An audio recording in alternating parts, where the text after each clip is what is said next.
Hello. वो मैं बोला जो पुखरी थाना 41,000 में। कौन टोकरी? ओ होलो गांव का पुखरी पार्क जो खोई होलो की दिक्कत। हाँ हाँ ऐसे ऐसे पार जो गिर ऐसे आप बोला एक घंटा का मैं ऐसे आप बोला आज आएगा, आप नहीं आया, मैं दिन भर रुला गया।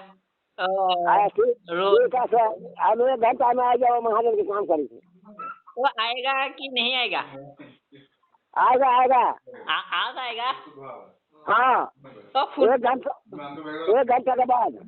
वो खुनकल के खुनकल आएगा तो घर में मनो पाएगा। अच्छा ठीक है महाजन, पैसा खरीद रख लीजिए दूगो लेबर को। हम सब आदमी आ रहा है, काम करा देगा। तो थोड़ा असमिया बोल रहा है, थोड़ा हिंदी बोल रहा है, खिलमिली हो गया रे। हाँ हो गया।